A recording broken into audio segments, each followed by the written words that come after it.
I think I'm going to really regret opening this can of worms.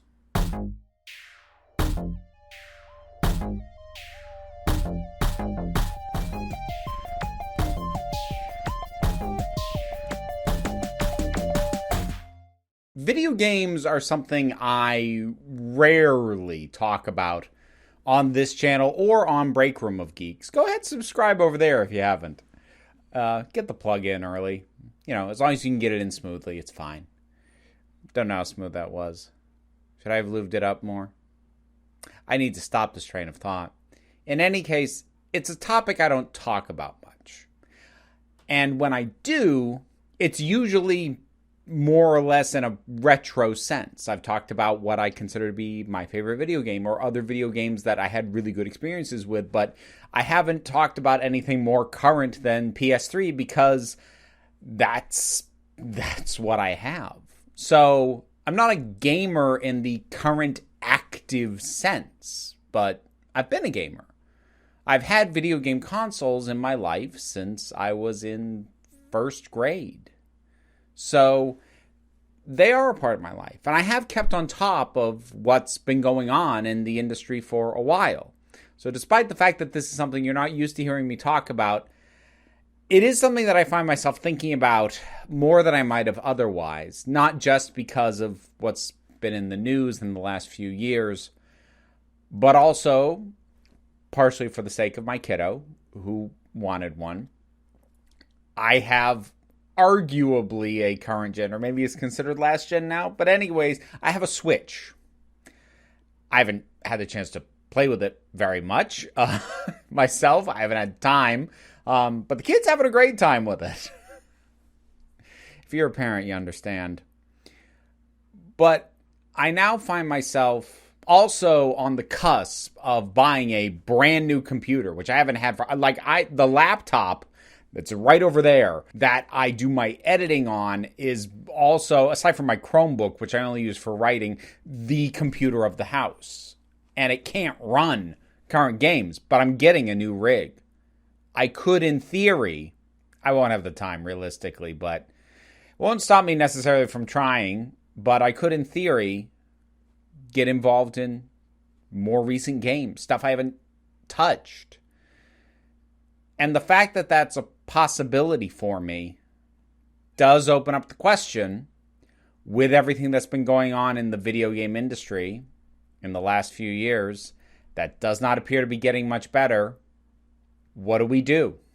I know it might sound weird saying we, but I think more people care about what the abuses of the industry are, be they the abuses of the customer base, of the employees, the workspaces, whatever it may be. I think a lot more people care than are prepared to admit to. They may not be happy with the fact that they care, but think about it. If people didn't care about the fact that there is now a massive lawsuit detailing horrific working conditions and abuses towards employees, especially women, and especially women of color at Activision Blizzard, if people legitimately didn't care that that was going on, they wouldn't get upset at other people talking about it. Not to say that that's a healthy response, but when people attack creators like James Stephanie Sterling or anyone who brings up these issues on Twitter, YouTube, a podcast, whatever, the reason that people lash out is because they care. They don't want to have to think about that. Because if they think about it, if someone reminds them of it, if they cannot ignore it, well, then they have to deal with it. And they don't want to have to do that. And they will get angry at anyone who they feel is trying to make them do that. But if people flat out didn't care, if they said, people get abused in the workplace, I don't care.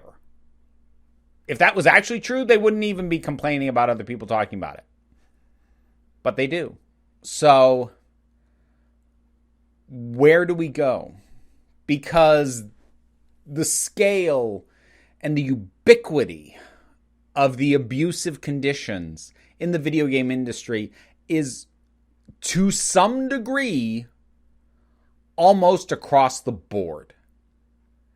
Developers and publishers of every size, the biggest to the smallest, the AAAs to the indies, there are problems everywhere. There are problems of culture. There are problems of predatory monetization of the games themselves that take advantage of vulnerable people in their customer base. There are problems of so many stripes, from just forcing people to crunch, not paying them properly for their work, and then firing them before you have to pay out bonuses. People at the top forcing things to go out before they are ready, and then cutting the jobs of the dev team when the response is not what they wanted. A dev team that would have known fully well that the game wasn't ready, but the people at the top and the publishers said, tough, it goes out right now. And then they fire people. Companies like Activision, in addition to the litany of allegations now against them, they have on multiple occasions posted record revenue and then in the same month fired hundreds of employees. This industry is not in a good shape. Perhaps, if I'm being honest, the truly ethical thing would be to not play video games.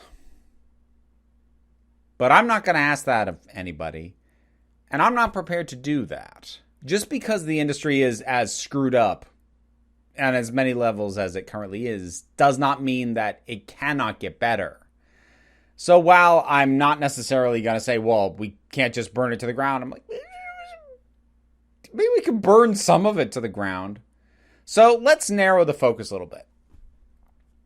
3 of the biggest developers and publishers out there, and creators of some of the most popular video games, are Ubisoft, Activision Blizzard, and EA. And unfortunately, all 3 of them have massive issues. Not all the same issue, but it varies. Quick rundown. EA, one of the worst in terms of the exploitation of its employees, in terms of crunch, cutting jobs, buying up companies, and then dissolving them shortly after. They chew employees up and spit them out in a way that is not that dissimilar to most of the industry, but obviously on a much larger scale because they're a much bigger company. And of course, there's also some of the worst predatory monetization, but I don't want to dwell too much on that element of it, at least not here. Ubisoft had a culture of enforced silence about abusive heads of teams, directors of games, developers, people in management who were routinely abusing and harassing in horrifying and often sexual manners. And that went on for years. And according to the most recent indicators, not from the people at the top, who of course want to say everything's fine now, but from the people who are still working there, those people still employed at Ubisoft say things have not improved and they have not changed. And then there's Activision Blizzard, which, similar to EA, had the bad treatment of employees as a resource that we can just cut loose at any time issue. But now we have massive details on the prevalence and just how deeply it ran this culture of misogyny and abuse, and how casual it was for male employees and managers to ridicule, abuse, and mock anyone who wasn't just like them. Which is to say, straight, cis, white, and male, because that's the majority of anybody higher than a team lead was. Now, definitely in the case of Ubisoft and Activision, which, while I think it's actually still currently more popular to hate on EA, I think that has to do with the fact that EA's abuse of its players is more prevalent and seeps into the games themselves more. Meaning it's hard to play a game released by EA and not see the predatory ways in which the monetization, the microtransactions, the in-game economies work. They're one of the most shameless. everything from the loot boxes of FIFA to what happened with the insanely negative result of the second Star Wars Battlefront game. They have a long list of things that you could avoid all the business news in the world, but you would play the game and go, this is screwed up. So it's easy to hate on EA. I think for some people it's slightly harder to hate on Activision or on Ubisoft, because in those two cases, especially Activision Blizzard, they make some still very popular titles. Ubisoft's big thing still currently Assassin's Creed, but they also have Far Cry. They have the Tom Clancy games, and there are people who very much love those. And Activision Blizzard, Activision has Call of Duty and then the Blizzard end of it. They're working on a new Diablo. They've got Overwatch, World of Warcraft, Hearthstone, all kinds of games that are beloved games because they're good, or at least were good at one point. And that makes it harder. I am going to now say two things. I am of the belief that the only reasonable thing is to no longer support these companies. But I'm also going to immediately say I understand how hard that is. This sounds small, but I play Hearthstone. It used to be what I played on my live streams on my Twitch channel. I've moved on to other things now because I don't feel comfortable doing anything that publicizes Blizzard-owned property anymore. But it's been hard for me to actually delete the game, especially off my phone, because it's become part of my routine. And I don't mean like a habit. I mean, I have ADHD. Sometimes to calm my brain, I need to be doing something with my hands I only need to half think about while doing something else. While waiting for a newly dropped clip to render, I'll work my way through the Battlegrounds mode. That's become part of my routine. It's become part of how I manage my own neurodivergence. And I'm having a hard time stopping. Now, I can point out I've actually never spent a single penny on Hearthstone at any point, and I definitely won't now. And while I feel better about having taken it off my Twitch schedule, I wish it was easier for me to just get rid of the game. And I know in the case of something like World of Warcraft, there are people who have sunk a lot of time into that. I don't just mean like it's a commitment of time, therefore you have to keep going. I mean, people have built friendships. People manage their mental health partly through the time they spend in World of Warcraft. And I would never say that they should get rid of it. If you are able to, that might be a good thing, but I understand. I do. And I would not say that you need to get rid of anything you've already bought. Much like when I had to cut loose Harry Potter related stuff in the wake of J.K. Rowling being all J.K. Rowling all over the place. I don't begrudge anyone keeping the things they already had. I know that those things can and will still have value. And where you fall on that and how you process, that's going to be something that everyone determines on their own. But I don't think it's a good idea to support any of these three, but most especially Ubisoft and Activision Blizzard at this point. And I would say the first thing that would have to happen to consider starting to work with their stuff and purchase their stuff, support their work again, is the heads of the companies need to go. Because in both cases, they've offered up sacrificial lambs.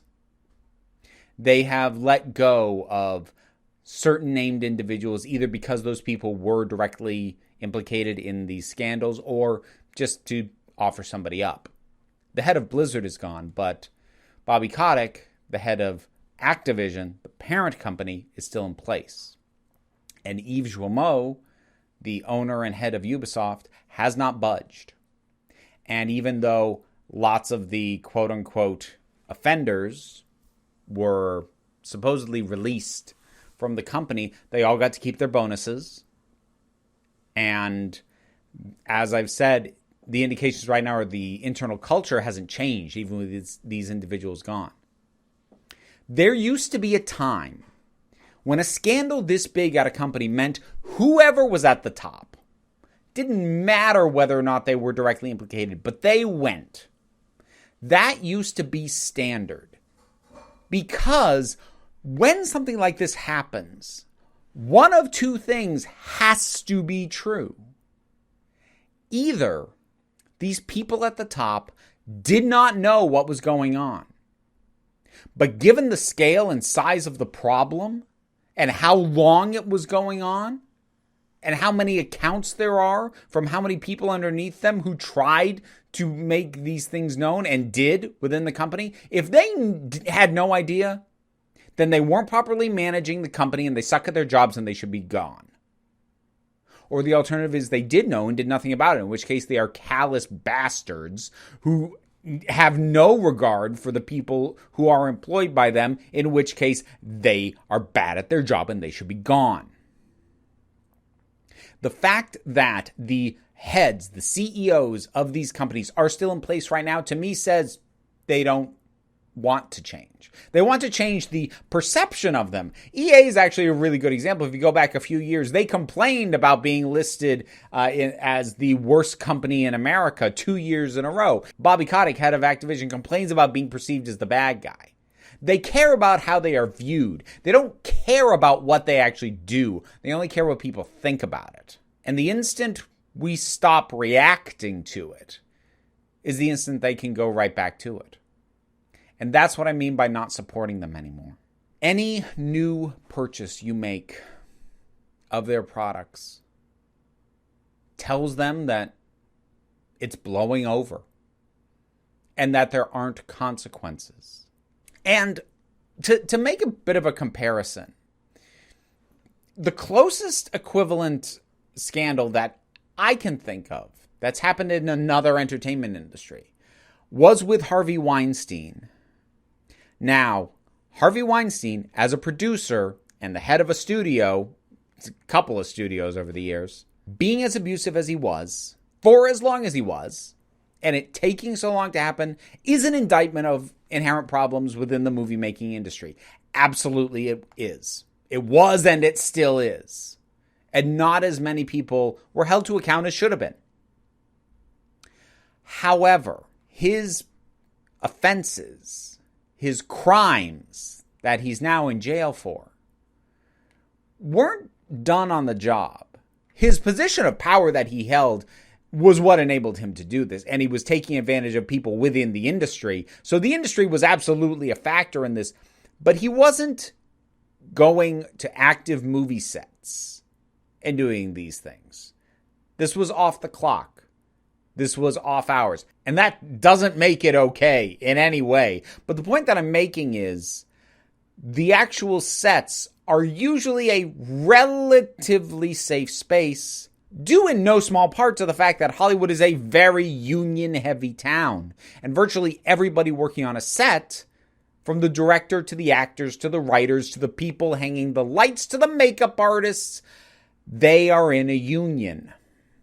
And they have some degree of protection, and they have people they can go to who will go to bat for them. They're not forced to go to a company HR manager who is not actually interested in protecting the employees, but instead protecting the company. That's what HR does. That's their job. So even when someone like Harvey Weinstein was exposed, arrested, tried, convicted, rightfully, it's not a full condemnation of the movies made under him or the other people at the studios he ran. It is a condemnation of a lot of stuff in that town. Again, a lot more people should have been implicated than probably were.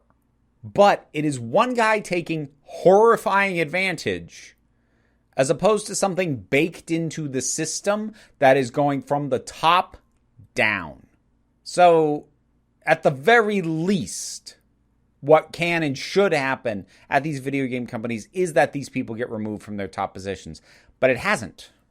And no, these people being gone suddenly won't mean everything's fine, because there's obviously people underneath them that are a problem. There's a mentality, there's a sickness at the heart of a lot of these companies. But at the minimum, the bare minimum, you get rid of whoever was in charge while this was going on.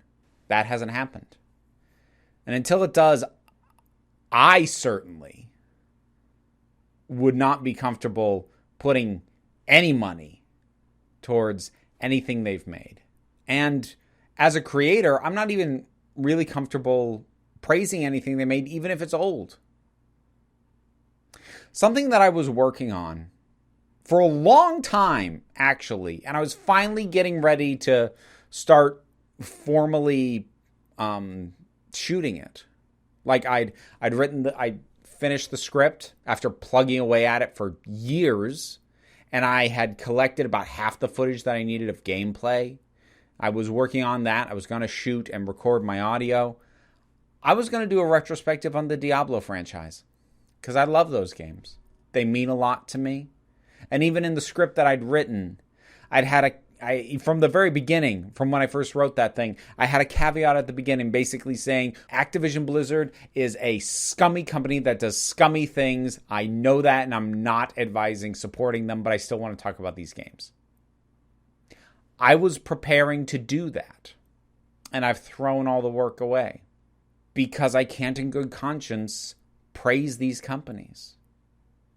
Now, it's slightly different for me because I'm a public-facing figure. And the decisions that you make on your own aren't going to get public scrutiny, as a general rule, unless you announce them publicly. So you don't necessarily have to have the same level of attention paid to the things that you are talking about, or what's displayed on your shelf behind you. I used to have Harry Potter stuff up there. It's not up there anymore. So I have considerations that other people don't. And I needed to talk about this whole thing because I know, since I don't talk about video games in general, me just saying I won't talk about any game put out by Activision Blizzard or Ubisoft or EA at this point too, that statement would have had no meaning because I'm not known for talking about any of these things. But as someone who has grown up on video games, as someone who was excited to finally be able to play the modern stuff that I've been denied for over a decade now because I didn't have anything that could run it, I still have to make a choice. I still have to do something that will help me feel like I'm not contributing to the problem. And again, I know that it's hard.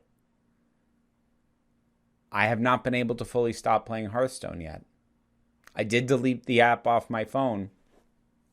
It was gone for about a week. And I tried getting by on the other games I had on my phone, see if they would fill the gap. It wasn't quite working. I tried getting other stuff. I tried getting Magic, the Arena, which people had suggested it wasn't scratching the itch in the same way. And I re-downloaded it. It's still on my phone. I played it earlier today. And even knowing that I was playing it to quiet my own mind and deal with my own ADHD in a way that I know works, it still doesn't feel great. But even I, filthy casual that I am, understand that this stuff is hard to let go of. To my friends who are deeply invested in World of Warcraft or the Assassin's Creed games or whatever the hell EA hasn't completely run into the ground, Mass Effect, I guess. I know that it's hard. And that's why I'm not saying you have to get rid of anything. But let's stop hyping their new stuff. Let's stop buying the new things. And when I say we, I don't just mean you. The obligation should not lie solely with the consumer. A lot of it should lie with the tangential industries. Video game review sites and video game media should, well, honestly, should stop covering any of the games that these companies make and should run every single story about the abuses. These companies should get only bad press until there is evidence that they are even trying to legitimately change. Because right now, there really isn't. There is hand-waving, there is denials, there is token changes that aren't really changes. As long as those things go on, there should not be a kind word said about any of these companies or their products. And before anyone tries to tell me, well, that would just punish the developers and they'd lose their jobs. Were you not listening earlier? They get fired regardless. Continuing to support these companies will not protect them. A union might, but this is the worst time for me to get a semi-current gen gaming console and a new computer that can run games. It legitimately the worst time. I'm going to be playing so many indie games. I'm probably finding out most of them were subject to crunch and other nonsense too. But as bummed out as all this is, what are your thoughts on it? Whatever they are, drop something down in the comments. Let's talk about it. There's the usual stuff. The stuff. Like, share, subscribe. I don't know what happened. I have a Patreon. And without that Patreon, I would not be able to get a new computer. So that support is very much needed. It keeps this entire operation up and running. But you also don't have to do that. I've tried to make the point throughout all of this. Your decisions are yours to make. And I just want you to remember that you are beautiful. You are valid. You are loved. You are the council. I'm just running the meetings. And until next time, this council is adjourned.